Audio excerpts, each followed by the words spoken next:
Hello, I'm Esther Githui-Ewart. It's Monday, December 13th. This is Africa 54.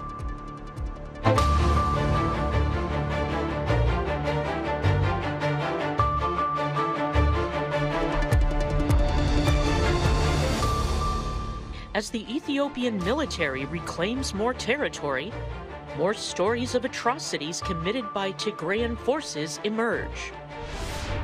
A closer look at the devastating impact of climate change on Madagascar.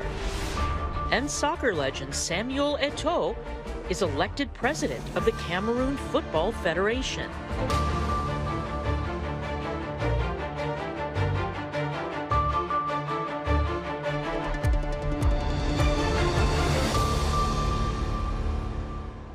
We begin in the Horn of Africa, where the Ethiopian military is reclaiming territory in its war with Tigrayan forces, and now locals are returning home to war-torn areas devastated by intensive fighting and what they say are atrocities committed by Tigrayan fighters. Clara Frank has more. Scars of conflict dot the landscape of Ethiopia's Amhara. Tire tracks and the blasted remnants of a tank are signs of recent intense battles in which Ethiopian government soldiers have pushed back forces loyal to the Tigray People's Liberation Front. The town of Nefas Mucha, another grim reminder of the recent bloodshed. Priest Merigeta Tsefa Derese says, all those resting in the graves are civilians. Some were killed as they left church, shot by Tigrayan forces firing out of people's homes, he says.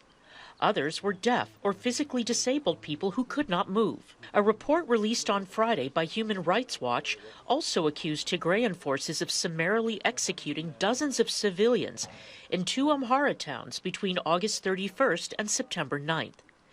The Tigrayan forces could not be reached for comment, but TPLF spokesman Getachew Reda has previously denied the targeting of civilians in areas under its control. Last month, a joint investigation by the United Nations and the state-appointed Ethiopian Human Rights Commission concluded that all sides had committed violations that may amount to war crimes. In June, Tigrayan fighters, having recaptured most of Tigray, entered the neighboring Amhara and Afar regions. They pushed south, so that by the end of November they were fighting near a town 118 miles from Ethiopia's capital, Addis Ababa. Tables have turned.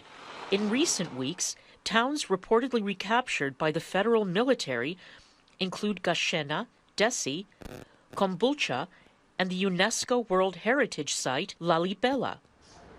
Amhara regional spokesperson Gizachew Mulune said the priority is, quote, to liberate ourselves, and that the Tigrayan forces would be pursued. We will not stop our offensive until we have eliminated them, he said. Eliminate, in essence, until they have become no more threat to our existence. Clara Frank, Washington. South African President Cyril Ramaphosa on Monday is urging citizens to get vaccinated against COVID-19 following his positive test for the virus on Sunday. It is believed that President Ramaphosa has received only a single dose of the Johnson & Johnson vaccine. The first group of regular South African citizens will qualify for booster shots at the end of December.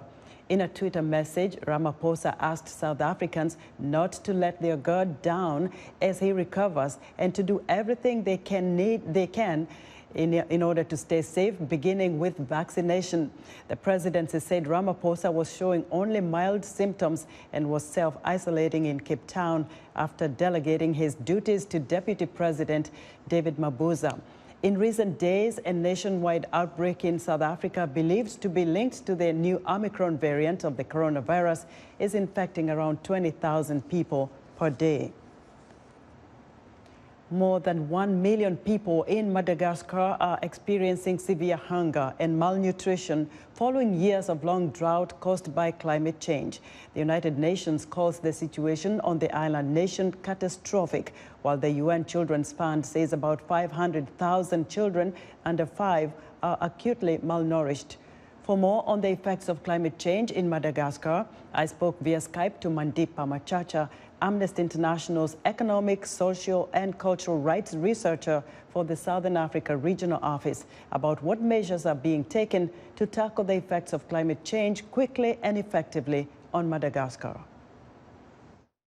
There's obviously been a lot, or enough, I suppose, action which has been taken in terms of trying to deal with the hunger, the fact that there's lack of resources, lack of water, and many UN agencies, WFP, UNFPA, the Migration Organization have been, in there trying to deal with the symptoms of the crisis. But I think in terms of climate change, which is what we call the disease, not a lot is being done right now, unfortunately. Now, Mandipa, as a cultural rights researcher for the region, what concerns you most when it comes to children and nutrition? Children are really bearing the brunt of it. And the UNICEF has actually said that, the climate crisis is a child's rights crisis. Not only do they suffer of, lack of food, there is a big drought that's been happening on. It is a drought that is consecutively happening for the 4th year now. And, children also have very, child-specific rights, such as the right to education. And many children have not been going to school in Madagascar because their parents really feel that they cannot send their children to school unfed. But also sometimes their parents feel like their children can go and make money or, do some sort of wage paying employment in order to subsidize because the families have lost so much income. So you paint a very grim picture of the situation in Madagascar. How can the international community help? We need to get the food and the water to people so that they can survive today and they can survive tomorrow. And then the medium-term needs are mitigation and adaptation.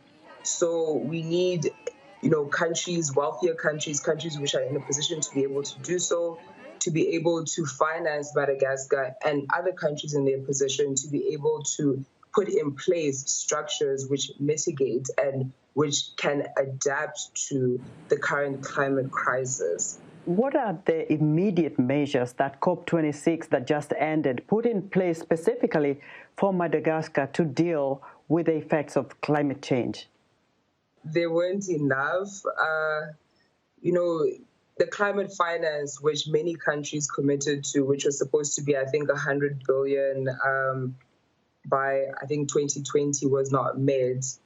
But there weren't that many commitments made directly in relation to what you call loss and damage, which is basically when, wealthier countries kind of compensate less wealthier countries for climate change destruction that has happened in their countries. Talk to us a little bit about the needs of women, especially pregnant women, the kind of grim pictures we're seeing coming out of Madagascar. How are those women coping? Unfortunately, this massive drought that has just hit Madagascar was also coupled with a COVID crisis. So things like child marriage become a little bit more common, or domestic servitude, where they basically, sell their daughters off. And then, this results in, sometimes pregnancies and, even women who fall pregnant and unfortunately will not be able to have the kind of services that they need.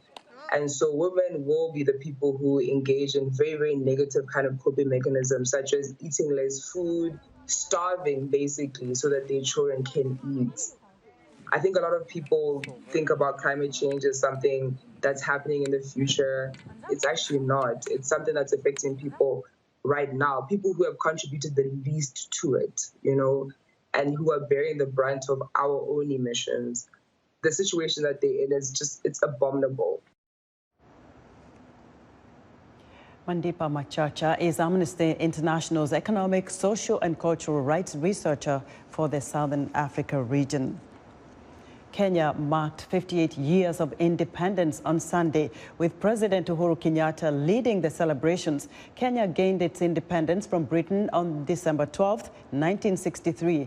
Meanwhile, on Friday, veteran opposition leader Raila Odinga launched his fifth bid for Kenya's presidency, this time with the support of his former foe, President Kenyatta. Voters are due to go to the polls next August, but Kenyatta will not be on the ballot due to a constitutional term limit of 2 5-year terms. Odinga praised Kenyatta for initiating the dialogue that united them 4 years ago after a bitter dispute following the 2017 election. Odinga told tens of thousands of supporters gathered at Nairobi's main sports stadium that it takes a seasoned statesman to shake the hand of his rival. I will listen to your calls, give our conventions, bring recognition to this congregation and the nation at large. And I respect other people's aspirations as I understand them and the rule of Moja, and have to give my 10-point vision for Kenya on this day of December 10th, 2021, I, Raila Amolo Odinga,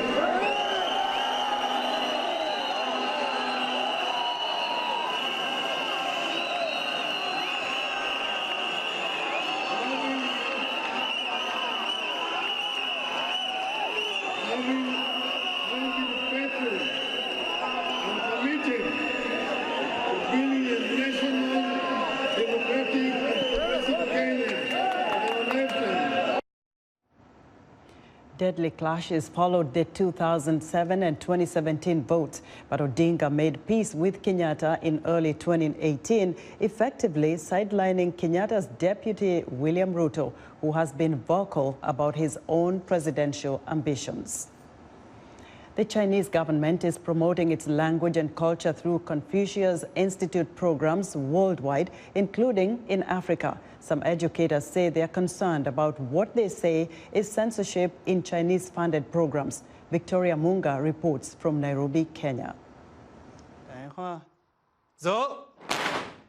Steve Wakoli has been working for 3 years to perfect his skills in Kung Fu, a popular martial art taught at the Kenyatta University Confucius Institute.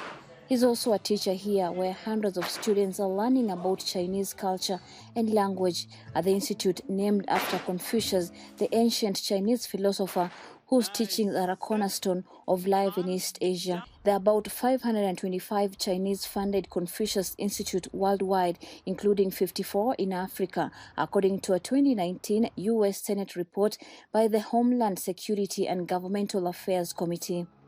Jacob Ratemo is one of more than 500 students enrolled here. He says learning about Chinese language and culture will help him find better work, but he admits the institute's classes avoid subjects that are politically sensitive in China. The advantage is, I think, especially when you're in university level, you can access such matters. You know, I can go to VOA News on a regular basis and see what is going on in China, or I can go to Google and get that information.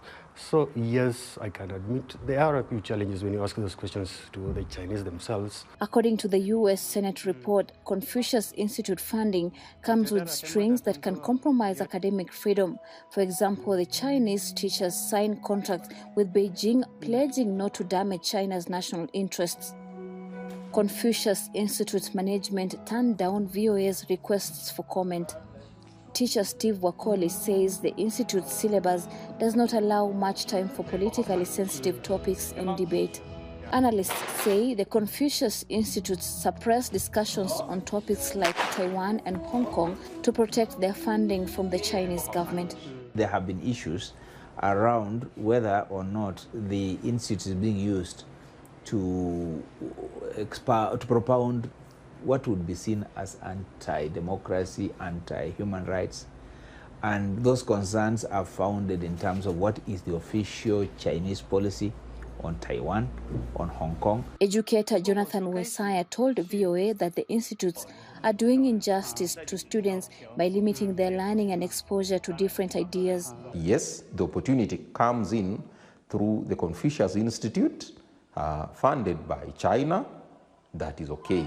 But can you get as an individual to talk about Taiwan, talk about Hong Kong, talk about Korea, talk about North Korea and South Korea and how they relate, and how the whole bigger picture fits into the geopolitics of today. With so many signing up for classes at the Confucius Institute, education experts say it's critical that students find other avenues to learn about topics that China may consider politically sensitive. Victoria Amunga for VOA News, Nairobi. A memorial service was held for former South African President F.W. de Klerk on Sunday. Incumbent President Cyril Ramaphosa says the country's journey was not unlike the life of its last apartheid leader. David Doyle reports.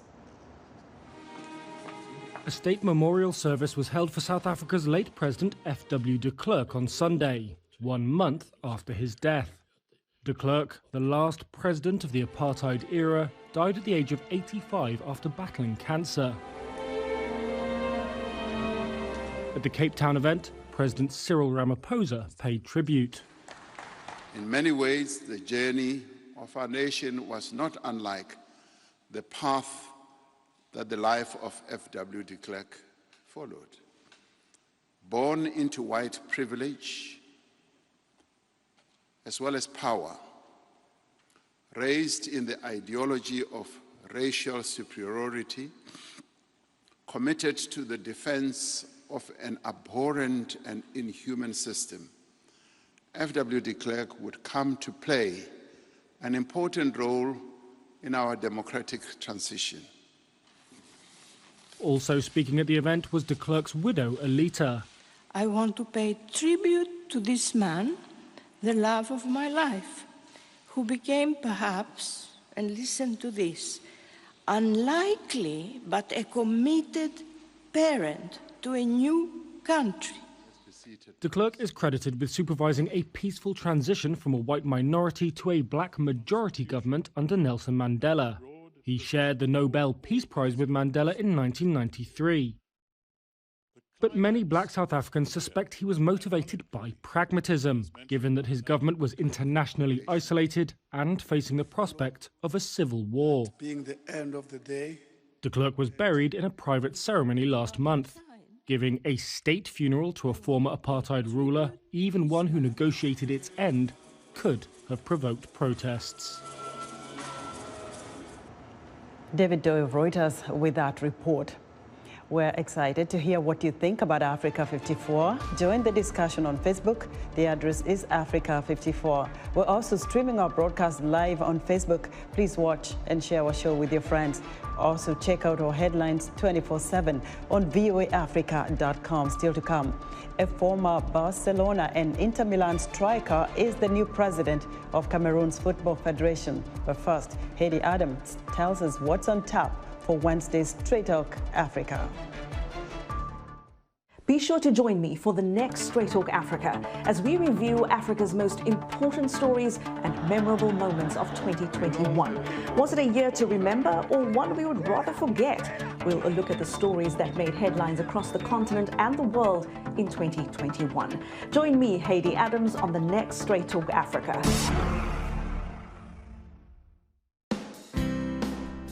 Health, wellness, sport, beauty, medical breakthroughs.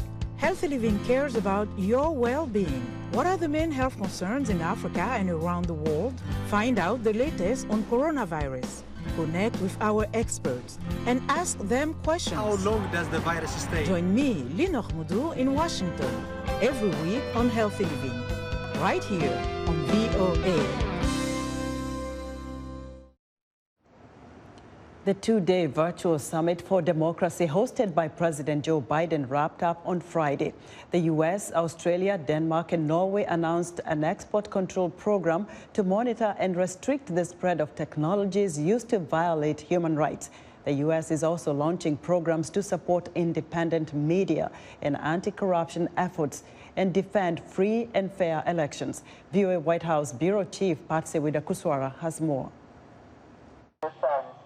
From robots patrolling behavior, facial recognition surveillance, to software that turns phones into spying devices. Such technology is often used by governments to target political opponents, activists, journalists, and minority groups. We focused on the need to empower human rights defenders and make sure technology enables so much of our lives that is used to advance democracies, to lift people up, not to hold them down.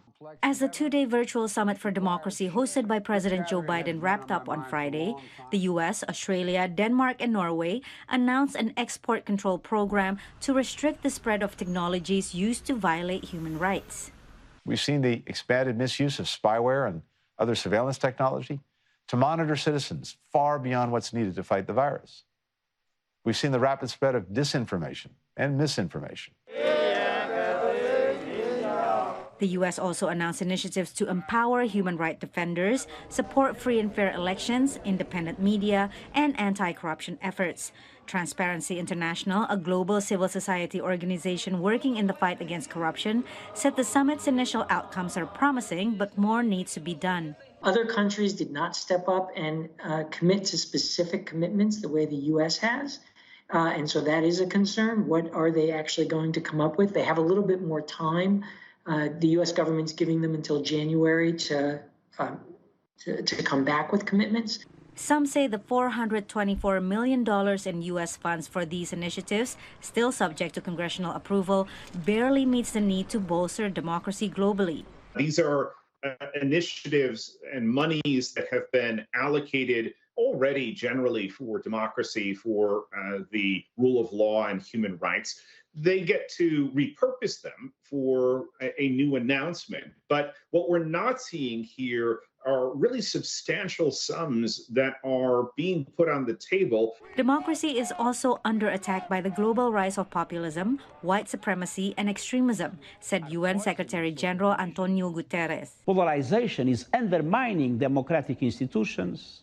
Science and reason are under siege. All of this is eroding trust between people and democratic leaders and institutions. An in-person summit is planned a year from now. Patsy Widakuswara, VOA News. A controversial vaccine mandate instituted by New York Mayor Bill de Blasio is being blocked until a December 14th hearing on whether the measure should go forward. If the judge rules in de Blasio's favor, the mandate will be the most far-reaching of its kind for private sector workers in the country. Nina Vishneva reports in this story, narrated by Anna Rice. Music, souvenirs galore, large crowds. Manhattan is once again abuzz with the holiday spirit as New Yorkers and tourists enjoy the winter decorations and sales. Right alongside the trees and garlands, COVID testing tents, a sign of the time, if not the season. We were here 3 years ago? Yeah, I think so, but this is the first time back. Glad to be out and about. It's great. It's been great, yes. We're vaccinated, we're boosted, we feel totally safe. I always wear my mask, almost always. Right now I feel comfortable because I'm by myself, but of course right now we have to be super careful. That's because of worries that COVID will not go away in the new year. To address that, a New York City vaccination mandate is to go into effect this month that will require everyone 5 years and older to show proof of vaccination to eat at restaurants, visit indoor entertainment centers, and attend sporting events. And starting December 27th, everyone aged 12 and older will have to present a vaccination card showing 2 vaccine shots administered or 1 for the 1-dose Johnson & Johnson vaccine. Although 90% of New Yorkers have already gotten at least 1 dose of COVID vaccine, the number of COVID cases has risen by over 75% since November.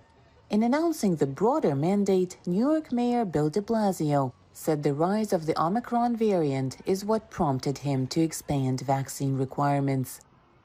Vaccination is the central weapon in this war against COVID. It's the one thing that has worked every single time across the board. On a strategic level, it's the reason New York City is back in so many ways.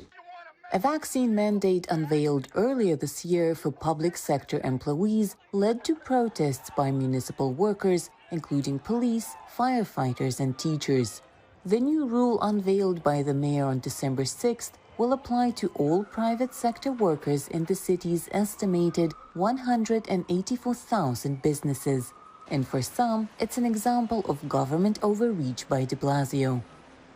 You know, I think that it's extreme. It seems to be ham-fisted and inelegant. And just it's one of a long line of sort of decisions that he has made that seems to be overkill. But for others, it's all part of life in the Big Apple. It has everybody a little nervous, a little on edge, but you know, what can we do? You know, we're trying our best, you know? Just be out here, be as careful as you can. I try to do, you know, my part as well, that's all. Incoming New York City Mayor Eric Adams, who will take office on January 3rd, says he plans to assess mandatory vaccination mandates based on their effectiveness, latest scientific data, and doctors' recommendations. For Nina Vishnova in New York, Anna Rice, VOA News. Former Barcelona and Inter Milan striker Samuel Eto'o was elected president of Cameroon's Football Federation on Saturday following a high-profile campaign in which he promised to tackle corruption. Paul Ndiho has the details. Cameroonian soccer legend Samuel Eto'o was elected president of the Cameroon Football Federation over the weekend, disposing the incumbent following a disputed campaign. The former Cameroon striker who won the Champions League with Barcelona and Inter Milan will take over an organization long tainted by infighting and mismanagement and allegations of corruption. The global governing body, FIFA, has intervened several times to end the bickering among FIFA futsal officials. Eto'o's high-profile campaign, which pledged to rid Cameroon's game of corruption, received widespread support from former teammates. His election comes a month before the West African country hosts the Africa Cup of Nations. Paul Ndiho, VOA News, Washington. And that wraps up our show for today. Be sure to watch Africa 54 on our website at voaafrica.com. From all of us here in Washington, thanks for watching.